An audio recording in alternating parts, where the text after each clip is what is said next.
is CGTN, China Global Television Network.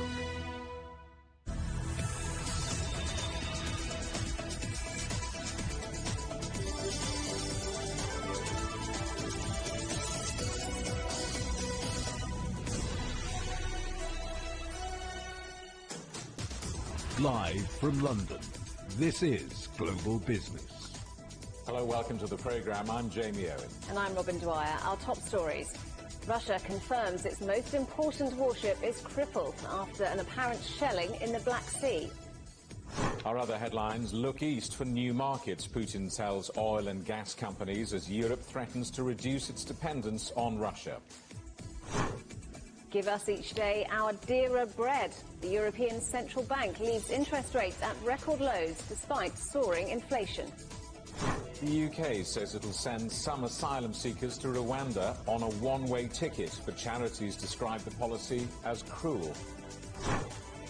And after weeks of words, Tesla chief Elon Musk makes a hostile move to take over Twitter.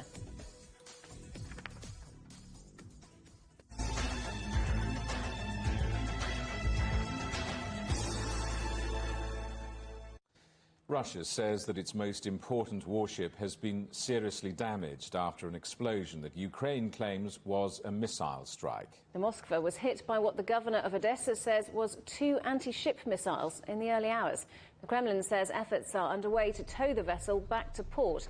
It's drifting in the Black Sea. Russia is blaming a fire on board for the damage.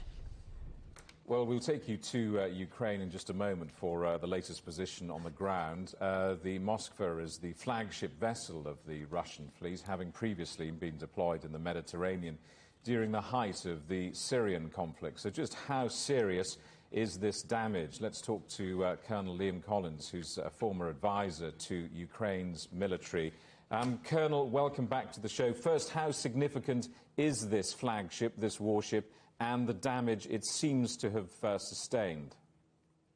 Yeah, I mean, it's a significant blow. It looks like it's going to be out of action for a long time. It's not quick to fix the ship back up and get it back into action with the damage that it appears to have taken. And it's a significant blow. I mean, not strategic blow to the Black Sea fleet, but, from a political perspective or from the morale perspective, very significant. But Russia still has half a dozen surface ships and another 9 or so amphibious landing craft in the Black Sea, but this is their biggest ship, so it will definitely affect the ability to conduct any kind of amphibious operations. We've spent 50 days seemingly being preoccupied with a land war. How important is Russia's naval effort in this invasion, which I think we've mostly been seeing and reporting as a land battle, perhaps until now? Yeah, I mean, it's important for a few things. I mean, one, in terms of if they want to conduct an amphibious landing, it's a way to bring troops to Odessa or somewhere else along the coast besides coming from the land. So it forces Ukraine to defend from multiple directions. And second of all, it's basically what Russia thought was a ability to just launch missiles or rockets from the ocean or from the Black Sea, or from the Sea of Azov without any threat of being attacked. And now they have to worry about that. How do you see Russia's strategy changing now? Will it change because of this? No, I mean, it's not that critical of an asset again. I mean, it's, as you said, it's been mostly a land battle to this point, though you can support it with ships in the sea. So it's not going to be critically change Russia's strategy in terms of focusing on the east and trying to reconstitute power for an attack into the Donetsk and Luhansk oblasts. What does this attack say about Ukraine's ability? Right, so it shows Ukraine clearly has the ability to take out, Russia's ships, their aircraft, land-based, tanks. So none of Russia's assets, no matter how big or how safe they think they are safe from Ukrainian forces. And Russia trying to claim that it was a fire on board. Either way, it's a bad look. Either Ukraine has the capability to take out their ships, or its incompetence causing a catastrophic reaction, and both are bad explanations from Russia's perspective. I just want to move beyond this particular event of the warship and ask you about the wider picture in terms of the military story. First of all, from the Russian perspective, how's it going 50 days in? Yeah, clearly it's not going well from the Russian perspective, right? They made some gains in the south, but they weren't able to get the capital. They haven't been able to overthrow the regime and install a regime favorable to Russia. And so it's a clear failure to this point from the Russian perspective, but it's a long war and many months or years to go. And so Russia still is hoping to salvage something in the East, and that's what they're focusing on now. The clock's against us and time has beaten us. Come back and talk to us again. Colonel Liam Collins, thank you very much indeed for talking to us. Thank you. President Putin is meeting with the leaders of Russia's oil and gas industries. He said Moscow will adopt a policy of redirecting energy supplies eastward as EU countries cut their exposure to Russia. Well, let's talk now to our correspondent, Stuart Smith, who's in Moscow, and a reminder that Russia's media law limits what can be reported there. Stuart, President Putin talking about Russia's energy policy. What's he been saying? That's right. Well, the first big thing he had to say to the government was that he noticed for the first time since the deadline for these payments was due that some European countries have not paid in rubles as he recently decreed. This new law that meant European countries that received gas via pipelines from Russia would have to pay in rubles via a slightly convoluted system. That seems not to have happened, he said, for the so-called most unfriendly countries. The reason it's so important for Russia is that it's trying to remove the US dollar and the euro as a standard means, the default means, the main means of international trade and transactions with regard to fossil fuels and energy. He would like to see the ruble used, or the national currency of the country that's being dealt with. But he had broader plans as well. This is a strategy for the next 4 decades that he was outlining to the government. His big priority, number one, he said, is the need to increase domestic consumption of Russia's fuels, be it gas, oil or coal. He said for that, the providers of energy need to bring down their prices and they need to connect as many homes and businesses as possible to the gas network. The second priority, he said, was arranging for the investment in all of these gas and oil projects which are currently either in the pipeline or in development.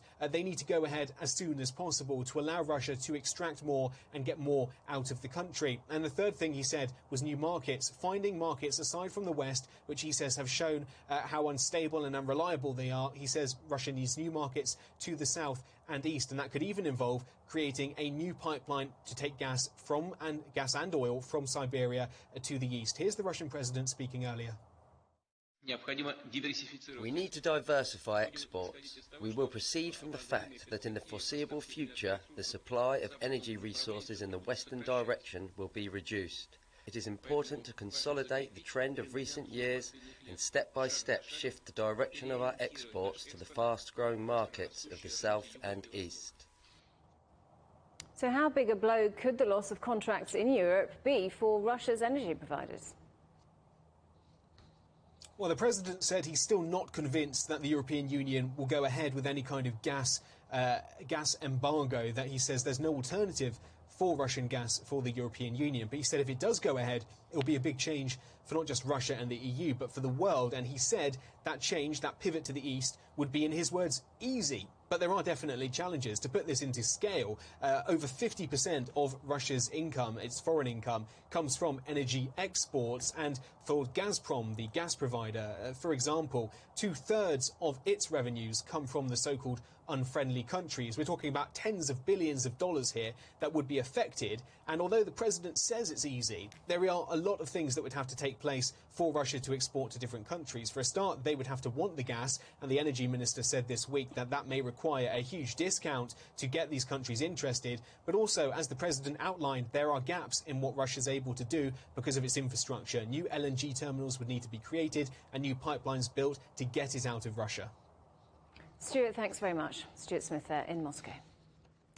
The UK has banned the import of Russian iron and steel and the export of quantum technologies, advanced materials and luxury goods to Moscow. Foreign Secretary Liz Truss says the new measures target key revenue areas for Vladimir Putin's war effort. The ban was announced alongside sanctions on 178 people in coordination with the European Union. The European Central Bank has kept its policy broadly unchanged, sticking to a gradual plan for winding down bond purchases in the third quarter of the year.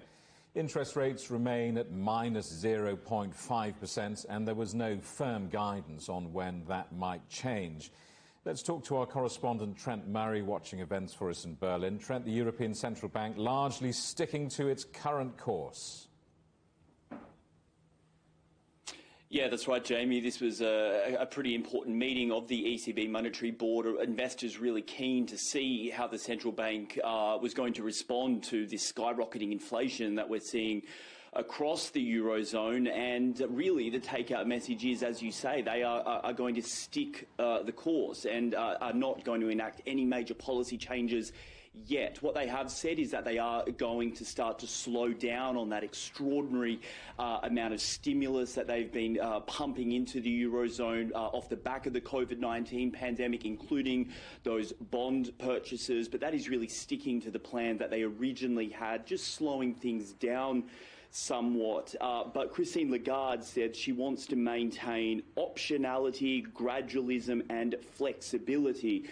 All words, of course, that are quite non-committal, but I think that's very deliberate, because certainly you got a sense today, listening to the president of the ECB, that even they know that we really are in uncharted waters right now, and it's very, very difficult to predict any further economic shocks that could be coming down the line, both in a post-pandemic world, but also now because of the war in Ukraine. Let's just have a listen to what Christine Lagarde had to say, especially as it relates to inflation. Inflation increased to 7.5% in March from 5.9% in February. Energy prices were driven higher after the outbreak of the war and now stands 45% above their level 1 year ago. They continue to be the main reason for the high rate of inflation. Trent, let's talk interest rates. I mean, was it a surprise that there was no increase in rates?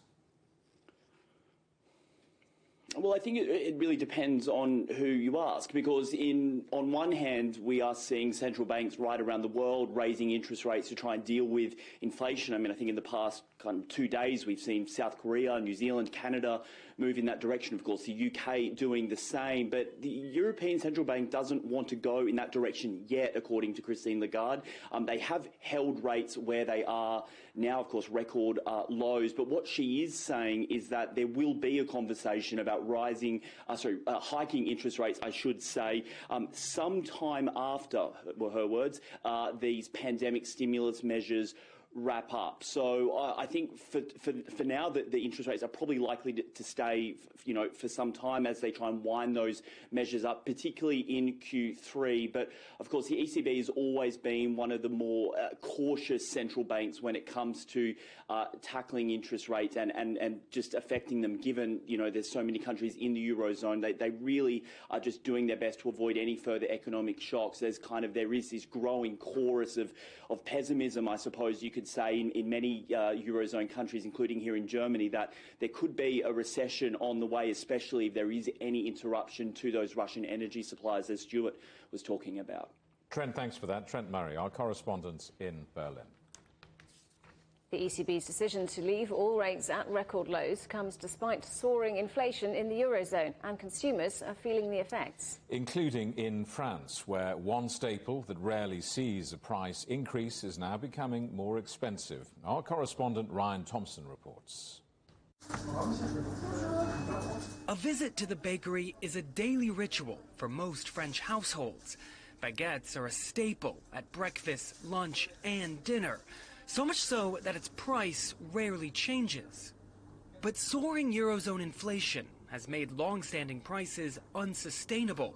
In this village bakery, fresh loaves now sell for €1.10, 20 cents higher than what they used to cost. The French baguette is an important marker, like a litre of gas, and people are following this closely, so we're obligated to raise the price because of inflation. I have to raise the price of my baguette, and the people are going to understand there's quality behind it, and behind the quality is my staff, apprentices, shop rental, the seller who welcomes you.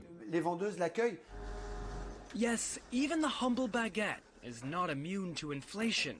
It's the perfect storm for the country's thousands of bakeries, with energy costs skyrocketing, pressure to raise wages intensifying, and the market price of wheat hitting historic highs. We don't choose the price at which we sell our wheat. It's the market that tells us, here's your wheat today, it's worth this much.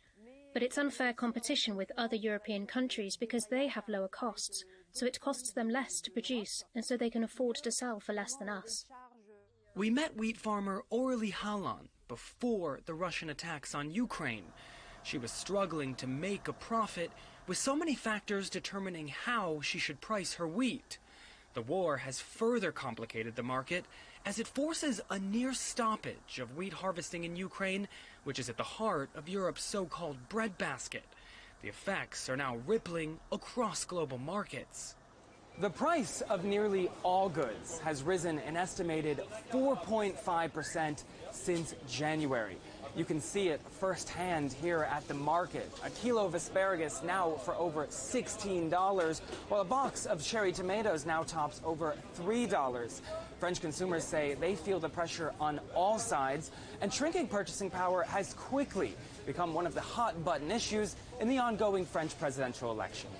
Ryan Thompson, CGTN, Paris. You're watching CGTN. Still to come. The UK does a deal with Rwanda to offshore some asylum seekers with a one-way ticket. Charities call it cruel.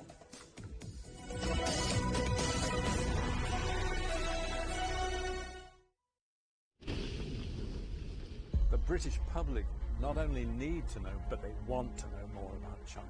70 years ago, a small group of British businessmen travelled to China to unlock opportunities between the two countries. They became known as the icebreakers. East meets West. We're now at a time when we need the icebreaker spirit. My first impression when I came to China is I noticed the similarities more than the differences. It's about understanding each other's culture. We look at the things that bring our nations together. My dad is Chinese, my mom is English. I grew up in London, but I went to China to work at age 25. Whenever I've gone to China, it's just been amazingly welcoming. The music is beautiful language and bringing all the people together. I'm exploring, I'm experimenting, I'm trying something new, all in the hopes to build a bridge. And I think we definitely need more people doing that. It was only when I got to know my Chinese father in my 40s that I really got to know the other half of myself. I hope we make it another 50 years, another 500 years. Meet the bridge builders, the individuals who dared to think beyond the horizon and to open up our world, on TV and online on CGTN. I hope that you will all become icebreakers and bridge builders.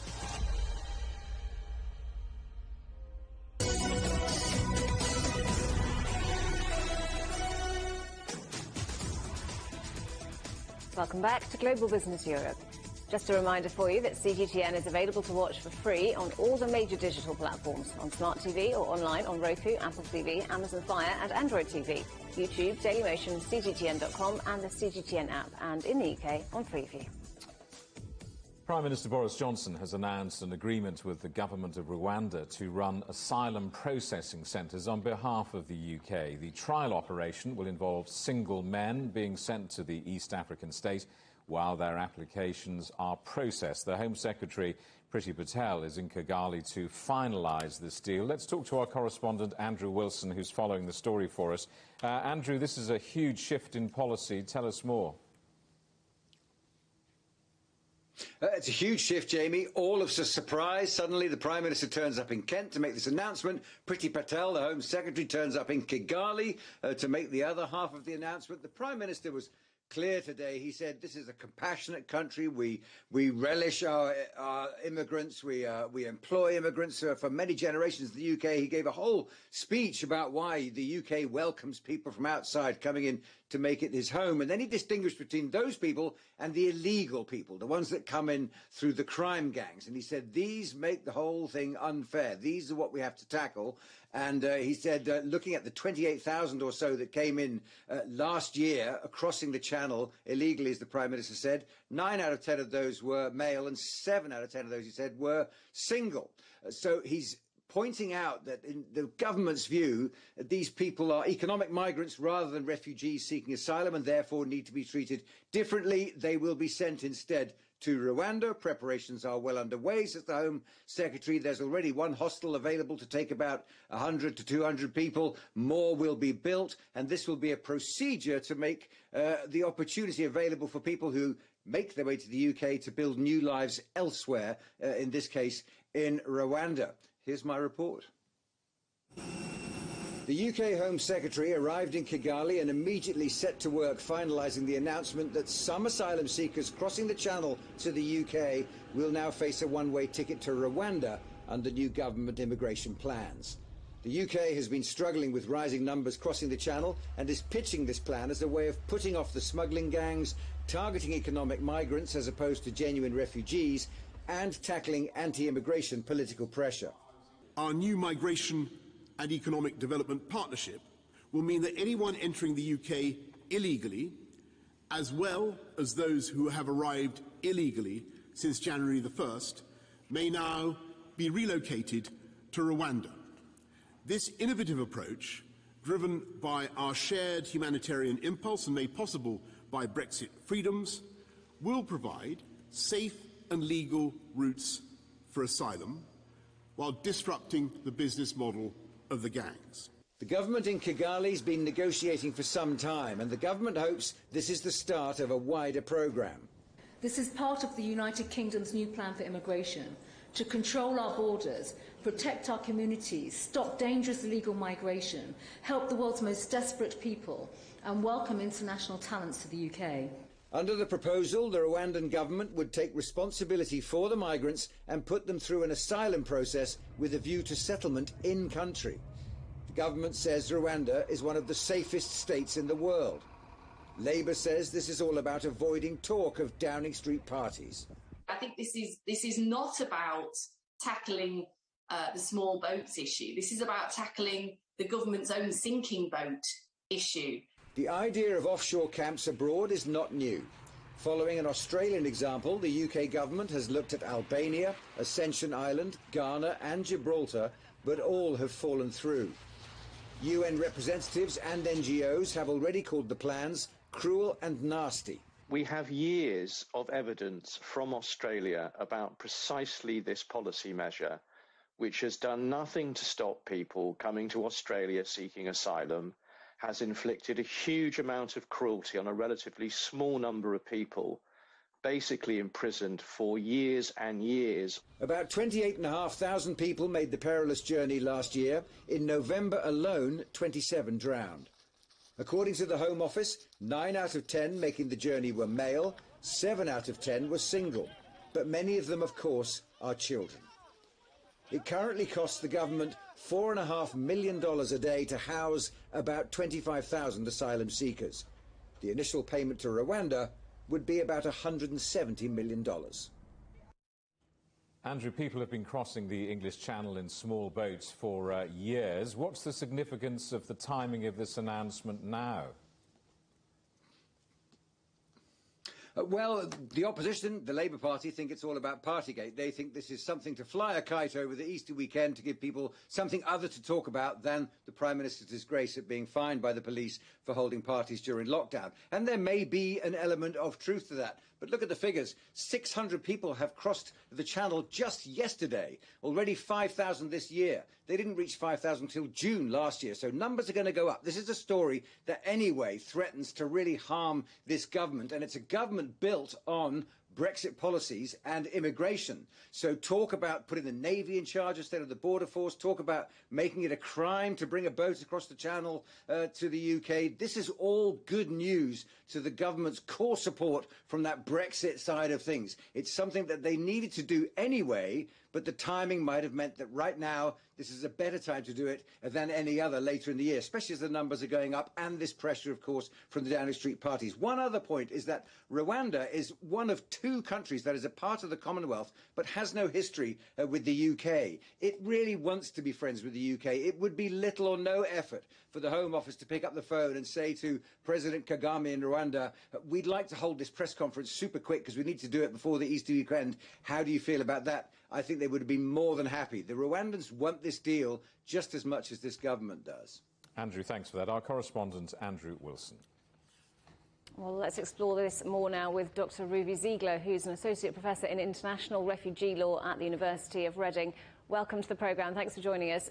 So what is the reasoning behind processing asylum seekers offshore, in this case, sending them to Rwanda? Well, I mean, the government's reasoning is the attempt to create a two-tier asylum system. That those who are good refugees who come in invited. In this case, at the moment, just one group follows into that category in the world, that is Ukrainians, and even that's not been done particularly well. And the rest of the world, that is everyone who can't actually apply to come in legally through a safe and legal route, and so ends up coming across the channel or in other means irregularly. And I mean, your reporter mentioned the percentages of people of a certain gender who've crossed the channel, but of course the relevant figure, to quote, is the Home Office's own figures as to what is the nationality breakdown of the people who have crossed the channel. So 30% of them were Iranians, 21% Iraqis, 11% Eritreans, 9% Syrians. These are all countries that are refugee-producing countries, and in fact, the vast majority of them, according to the Home Office itself, have applied for asylum, having crossed the channel and been recognized as such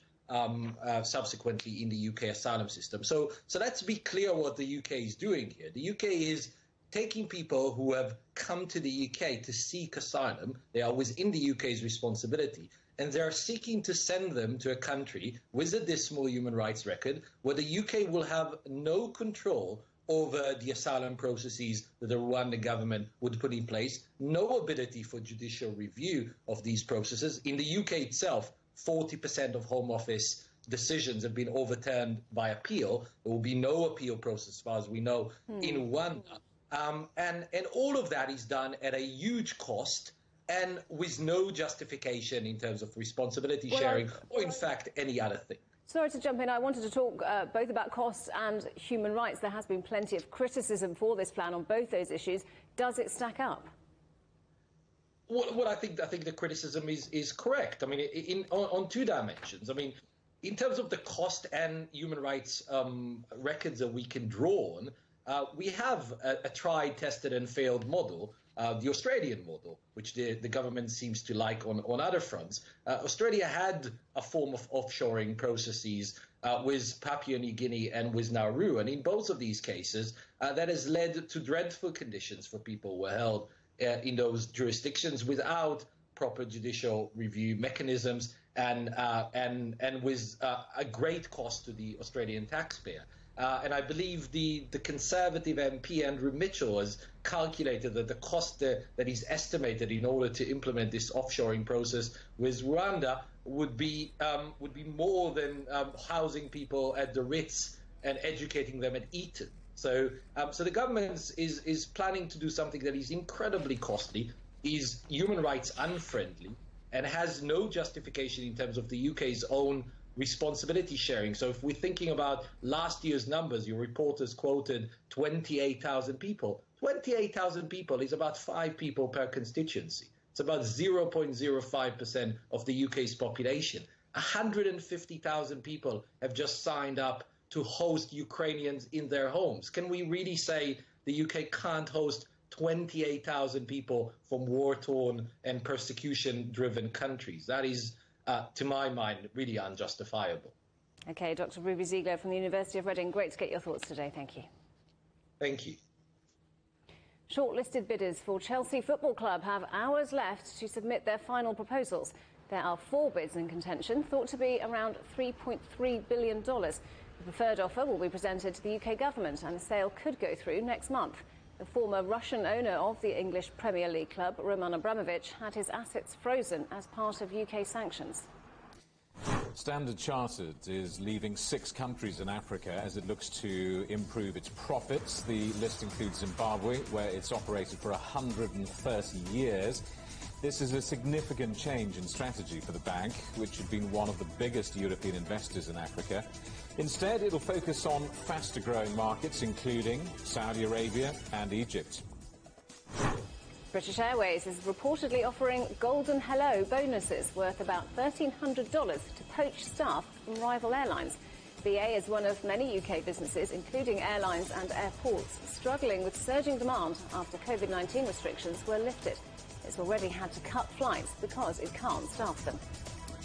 You're watching CGTN. Still ahead, somewhere to call home. Why is the UK dragging its feet on offering refuge to Ukrainians fleeing the Russian invasion?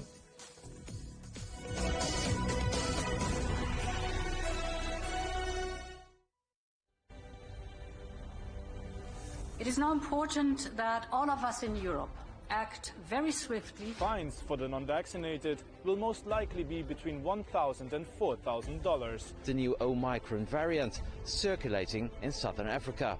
The financial markets have also reacted badly to the news. Growing dissatisfaction with the way the Dutch government is handling the pandemic. Cancelling the city's main public Christmas markets for the second year in a row. Protests and riots by those opposed to restrictions and vaccinations. There is no room for complacency in this ongoing battle against COVID. On the agenda with me, Stephen Cole, we look up into space. We look down into data. We look at debt. We look at politics. We look at opioids, climate change. We look at all the issues that really matter around the world. But you matter too.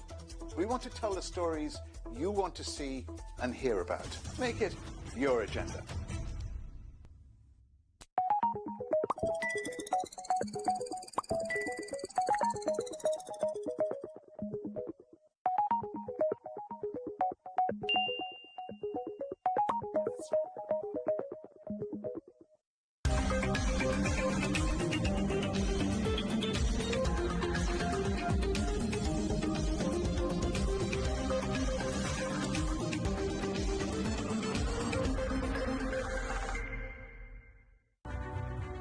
The agreement is signed. But what is the real deal now the UK has left the EU? For trade, for business, for the city, for ordinary people. Make sense of Brexit with CGTN.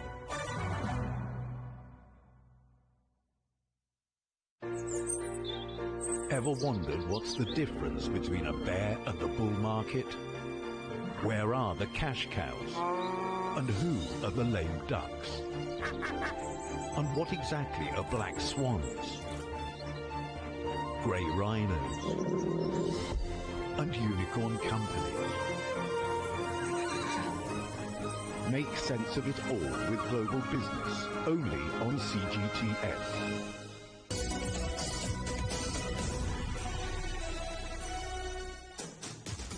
Hello, welcome back to Global Business Europe with Jamie Owen and Robin Dwyer. Our top stories. Russia confirms its most important warship is crippled after an apparent shelling in the Black Sea.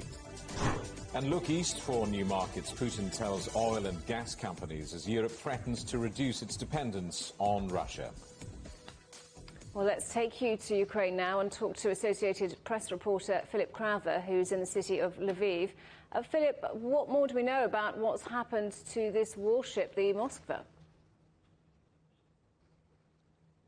It depends on which side you listen to, or rather, let's try and get the two together and see what common denominator we can find. And that is essentially that this ship is seriously damaged. That is something that the Russian military admits to. The Ukrainian military on its side says that the ship was sunk. At least one official went on record to say that. No confirmation of that. The Ukrainian army also saying that it hit this Russian warship with missiles. Now, on the Russian side, we're hearing that there was a fire on board and no mention at all about it potentially being attacked by the Ukrainian Navy or army. Now, the fire being a fire on board, of course, can be the consequence of a missile strike. So the question now is, how do we get that independent verification on this story? Well, satellite imagery, potentially. That is something that we tend to use to see what is happening on the ground when we can't reach those places, as is the case here. But there was cloud cover today, so we'll have to wait and see whether we can get that confirmation tomorrow. Meanwhile, from Washington, we do have first comments on this from a senior defense official who says that Washington cannot confirm what caused this fire. Any which way, this is a big military and also a symbolic defeat for the Russian military, because I can tell you that this is something that is being celebrated here in Ukraine, because this ship was or is still the flagship of the Russian Black Sea Fleet, and it was involved on the very first day of Russia's invasion of Ukraine. So this is seen as a very, very symbolic thing to happen on day 50 of what is now this war between Ukraine and Russia. And Philip, give us an update on the latest on the ground in Ukraine. Let's talk about Mariupol first. We still don't have clarity on whether there was a mass surrender from troops or not. Russia today saying that more than 100 troops surrendered on top of 1,000 that Russia said had surrendered a few days ago. We just don't have a confirmation of that, and the Ukrainian military denies this right now. Mariupol is still a city that is being contested. That we do know right now. We also got a reminder today that this is not a war that is just moving toward the Donbas region, toward the east, though that is where a major military offensive from Russia is expected very soon. For example, today, the local governor in the Odessa region says that that city saw explosions. We also saw the Ukrainian army telling us that there are still systematic attacks of infrastructure and military targets in the Kharkiv, in the Donetsk and the Zaporizhia regions. They are all in and around the Donbas region. And then this general warning from the Ukrainian army that the Russian army essentially can strike the whole of the Ukrainian territory, and that is true. Russia has those capabilities. A reminder from the Ukrainian authorities that this is a war that is not just being fought in the east of the country, but that is being fought on the whole of the Ukrainian territory. Philip, thanks very much. Philip Prather for us from Lviv. Well, more than 4 million Ukrainians have now fled their country since the invasion began. The UK government is encouraging people to host Ukrainian refugees. But bureaucracy means few potential hosts have been matched with possible house guests. So one community near London is launching its own efforts to help Ukrainian refugees. Our correspondent Kitty Logan reports. A quiet English suburb, far from the horrors happening in Ukraine. But the solidarity is clear. This Ukrainian mother and her son have found sanctuary here. Natalia is from Kyiv. 1 month ago, she made her way to the UK and moved in with a local family. Our host family helps us with everything, how to find the school, how to go to the center, how to go everywhere, how to meet people, because life here and in Ukraine is so different. Hosts Jens and Christina wanted to show support for Ukraine. They say the new living arrangement works well. We've enjoyed it. We fit together well as families, and as I said, we've managed both to be together but also continue with our own lives. So I think it's worked really nicely. Very positive. And I think it makes us feel like we are contributing to helping a family that's worthwhile helping. The couple met Natalia through volunteers. But so far, they've had little official support. It's more from the community and people who are involved, volunteers in the community who are providing most of the support. The UK government webpage sends some updates to sponsors, but there's no actual interaction with any of us. And many willing to help are frustrated with the process. In communities like these, hundreds of people have offered to open up their homes to Ukrainian refugees. But the paperwork is still painfully slow, and so far, relatively few hosts have been successfully matched up with refugee families. So this Ukrainian restaurant arranged a get-together. Those offering rooms round one table with refugees, sharing tea, talk and cakes.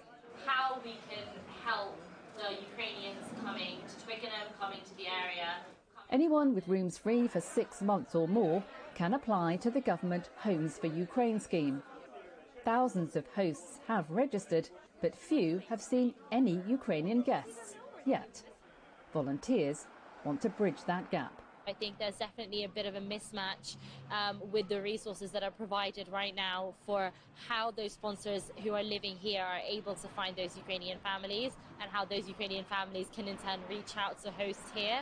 A slow visa process is leaving many Ukrainian refugees in limbo. I think the creation and the facilitation of a system that would be corresponding, that Ukrainians could fill out from Ukraine or wherever they are right now to come here, that's really what's needed. Slowly, some are arriving in the UK, but with more practical hurdles as they settle in, community support will be much needed. Kitty Logan, CGTN, Surrey. Nearly two-thirds of all Ukrainian children have fled their homes since the invasion began. That's according to the United Nations children's agency UNICEF. They're among the millions of people who've escaped to other parts of Ukraine or to other countries. One Ukrainian immigrant in the United States is using his tech skills to try and make a difference to those who have stayed behind. Our correspondent Hendrik Sybrandy reports.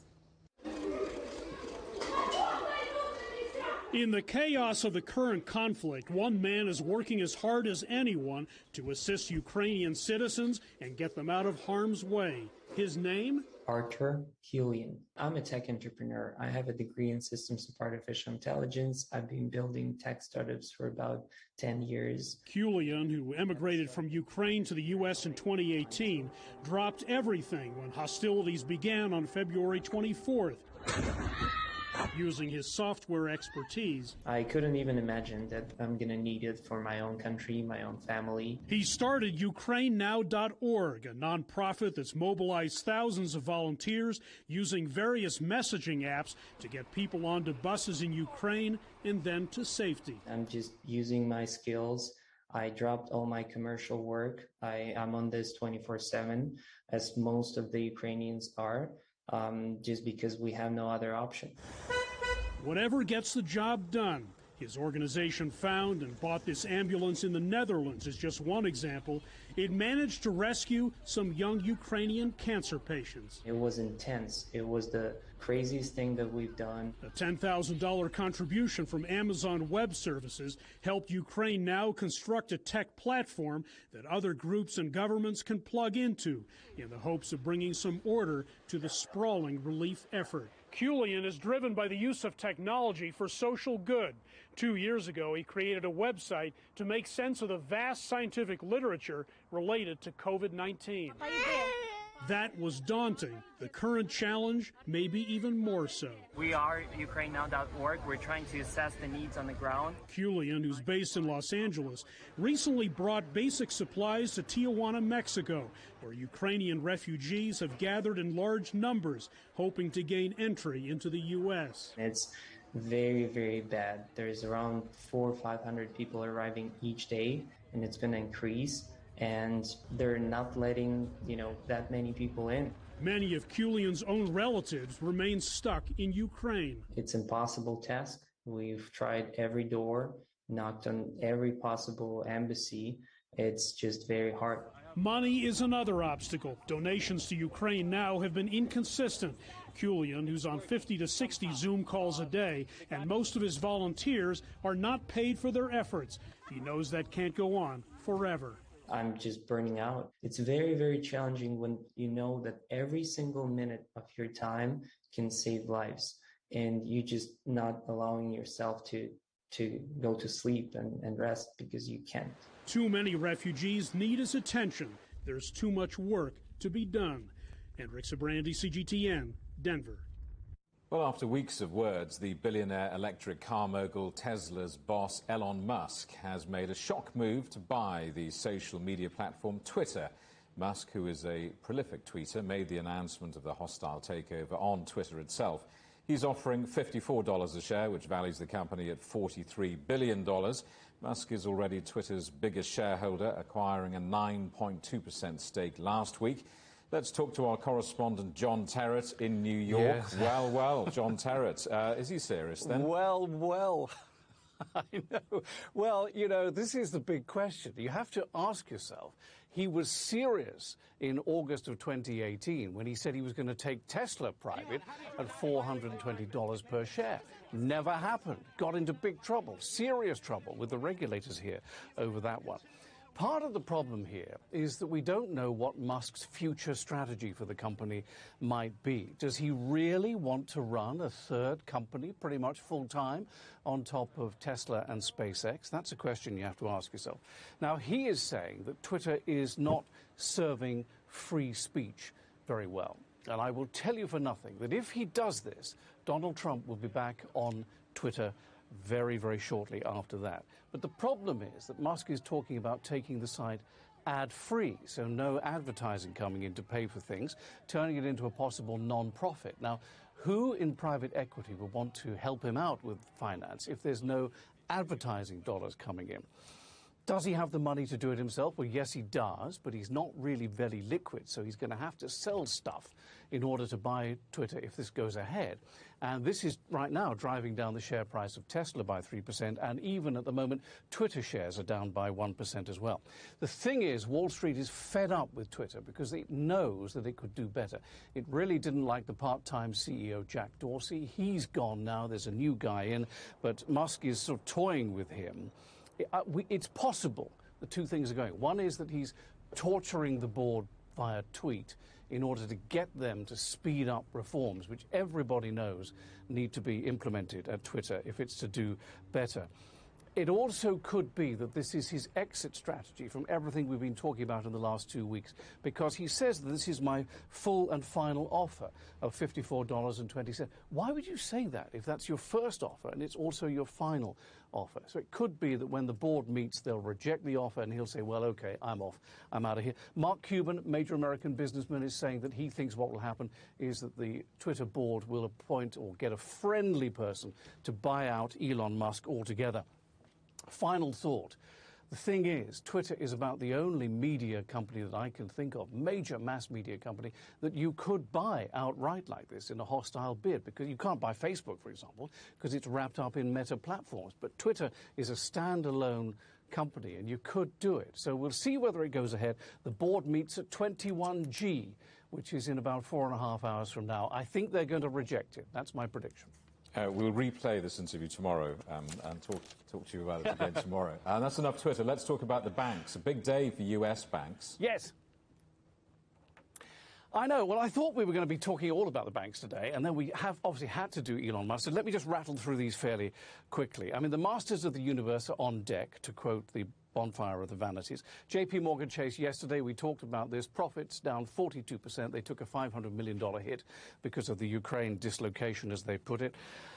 The trading business at JP Morgan Chase, though, wasn't as down in the end as much as people thought it was going to be, and that's given hope to the banks, and it's turned out that way as well. All the big banks reporting today, their profits are down, but here we go. Citigroup, the international behemoth, basically, they beat on their trading, and there are questions about their exposure to Russia, but the shares are up 1%. Goldman Sachs beat on trading, shares down 1%. Morgan Stanley, ditto, shares up 1%. And Wells Fargo, the bad boy of American banking, their profits beat, but their revenue missed, and their shares are being hammered now to the tune of 5%. And Bank of America, if you want more of this, and it is very entertaining, isn't it? If you want more of this, Bank of America, which is like Wells Fargo, it's a sort of, it's a domestic bank. They will report on Monday. John, we always want more of you, but not now. We'll see you tomorrow. John Terrace in New York, thank you. You're watching CGTN. Still ahead. Sri Lanka is about to default on its debt as it faces the worst economic crisis in 70 years.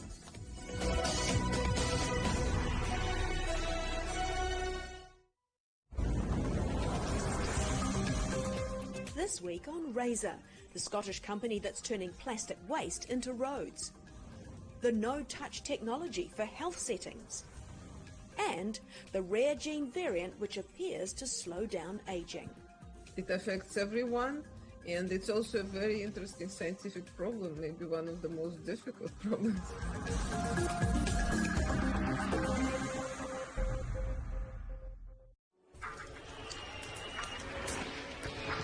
This is it. I'm just about to be shot. Tents here, bottles are being thrown as they do so. There are about 3 critical bridges here in Malawi. That's one of them. We're going to cross that bridge. As you can see behind me, police forces who are replying with gas. Gas just came in. Tear gas. So it's all begun now. Divisions leading the charge into West Mosul have brought us here. Just gotta be careful here with some gunshots. This is where most of the fighting has been concentrated. Is the front line now after 9 days of fighting? We're about 2 to 3 kilometers from the Within front clear line. view of this front line position. Have you ever wondered how much a human life is worth? Have you ever looked up at the night sky and considered whether aliens are staring back? Or if it's even possible to measure intelligence? If that sounds like you, it's time to join the Answers Project with me, Stephen Cole. And me, Mari Beveridge. We've recruited the best brains in the world, award-winning astrophysicists, giants of medical science, and former presidential advisors to help us tackle humanity's biggest questions. Find the answers wherever you get your podcasts.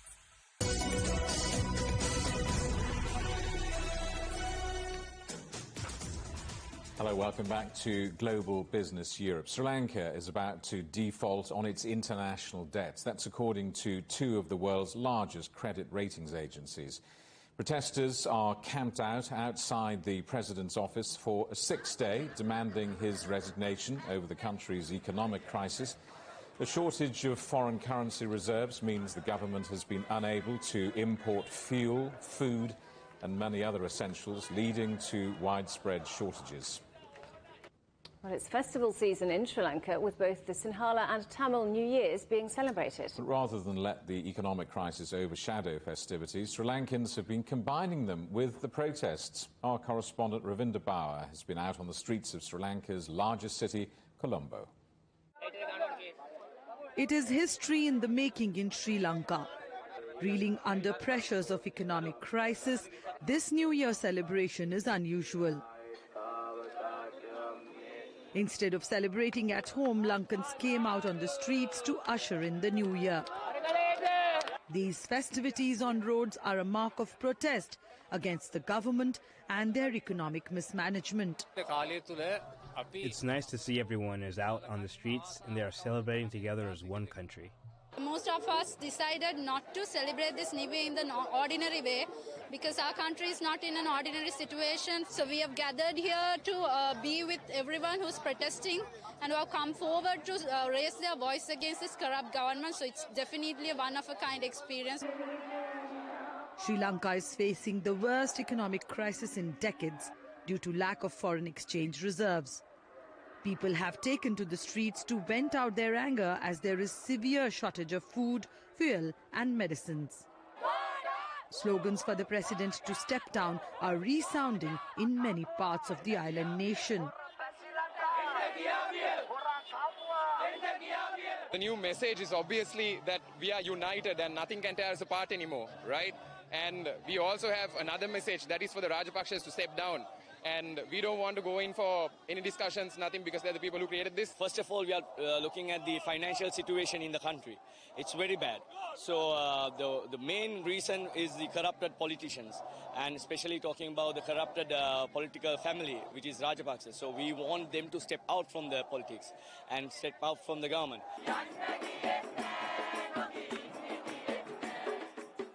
Even though there is nothing to celebrate in this New Year, this unparalleled public outcry has brought Lankans of different faith and ethnicities together. As the voices for Gotabaya Rajapaksa to step down are getting louder, the government is planning to approach the IMF early next week.